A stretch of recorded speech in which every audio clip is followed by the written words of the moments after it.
welcome back. Well, thank you very much. It's taken you a while. Wow. Honestly, We're always here dropping any time. Sitting at home watching the telly thinking, what about me?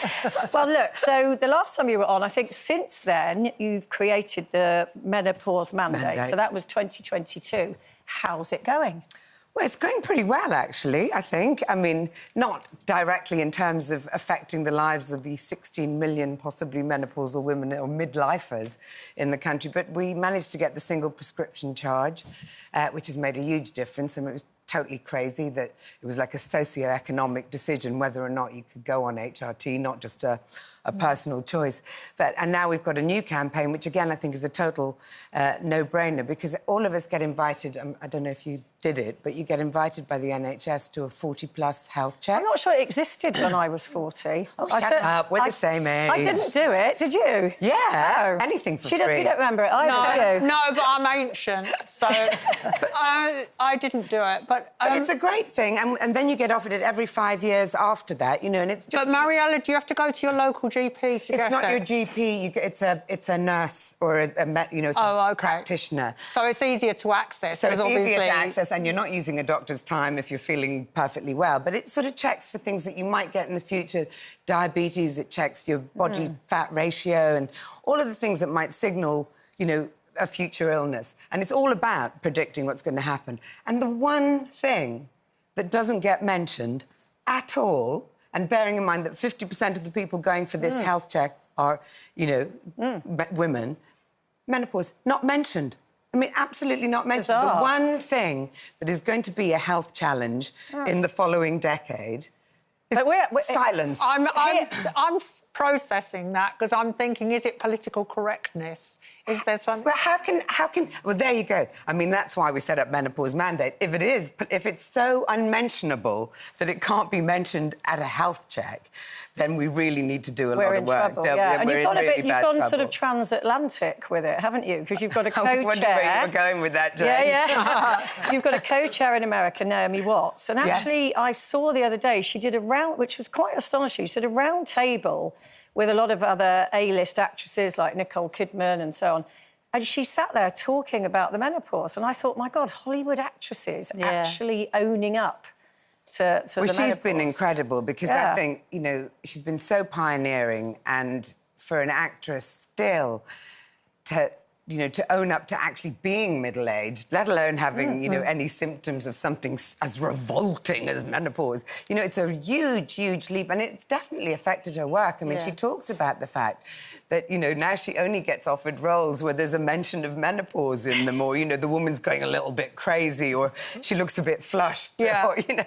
And it's really affected her parts, but she's also set up an amazing business as a result of it, and kind of doing what an awful lot of women do in their 50s, which is embark on, you know, really challenging but exciting new ventures and stuff. So she's sort of living example. I just got back from her wedding, actually. Just fresh off the plane, but not fresh at all. And in fact, it was in Mexico. And I think I'm living proof that Montezuma's revenge exists. It's the only reason I can wear this jumpsuit today. Oh, well, I'll stay well back. It's not catching. Oh, well, that's good. You have to fly to get it. But one thing I must ask you about is your campaign to get the smear tests extended to women over 65, because I'm aware of that, because I still have smear tests, but I have to pay for them. And it's shocking that the NHS do cut... I wish it was a campaign. Will you start a campaign with me? Because we really need to... I go for a smear test I'm 61 now. It was only a few months ago. And I was saying to the nurse who was doing it, I was like, oh, God, I hate this, here we go. And she said, don't worry, it's your last one, you'll never have to do it again. And I was like, what are you talking about, I'll never have to do it again? And she said, well, you don't get them over the age of 64 and because you're 61. And I said, why not do it? Is that it? I'm not under any danger of you know, catching cervical or getting cervical cancer or developing cervical cancer. And she said, yeah, I suppose not. I mean, we just don't do them. I mean, so then I Googled... Playing devil's advocate, the NHS over 1,000 women a year have only got so much money, and they have to sort of work out what to spend it on. So once you're in your 60s, you might as well just... whatever it is that's going to take you out, let's just lie back and wait for it. Isn't it that the chances of you getting it after that age are lower? 1,000 women a year over 60 die of cervical cancer. 500 women are diagnosed. But and they're I the think ones who can afford to... yeah, unfortunately, in the current funding situation, maybe the only way out of that is to have it means tested. Because... Yeah, I mean, I don't mind. Means testing is very difficult, though, because what if you're just on the other edge of the means test and you can't afford it and then you don't get tested, and what if you develop cervical cancer? I mean, the problem with the NHS, I think, is that it needs radical overhaul. I don't see any manifesto promises from anyone that are actually taking that on board, because the fact is... Everyone's too scared to say we need to fix it. Everyone's too scared to say, but not just to fix it. I mean, it needs some big ideas, because if you can't afford to look after everybody, then it's not living up to, you know, what it was first set up to do. And you can't say women over 65 don't count.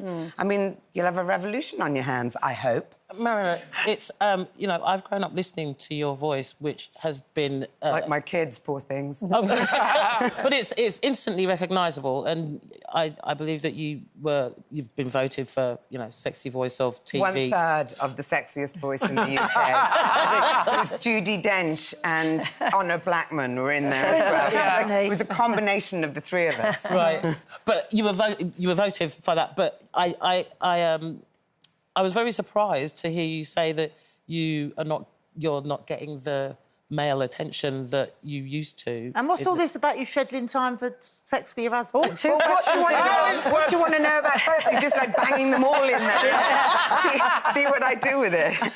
First of all, I don't bemoan the lack of male attention. I was making a joke, which is never a very good idea when it's in print, about the fact that at the very age when you could actually do with some male attention, that's when it dries up. You know, that's when it stops happening. And it is true. I mean, I think I could walk naked into this room, and I'm not sure that anyone... I beg to differ. But you all must feel that in some ways it does... I mean, it's fine that it changes. I'm not going to agree with you. What do you think? Do you think that if you walk into a room with a sexy 18-year-old... I don't think about it like that. I think it's about self-confidence, believing in yourself, and that's the beginning and end of No it. one puts Janet in a corner. I agree, but I also think that actually, you know, the fact that you lose one bit of your currency in terms of the fact that you can't walk in somewhere and kind of rely on your looks to kind of be your passport into... I don't think that's a big deal. I never relied on them in the first place. 30 seconds to answer Linda's question about scheduling sex. Well, it's better than not having it at all, isn't it? Yeah. So what do you say to your husband? What time tomorrow will you... No. We've got a day a week. You don't want to know what day it is, because I read it. It was actually Caitlin Moran who wrote about it in her book. That was the first time I encountered it, and then another friend told me about it.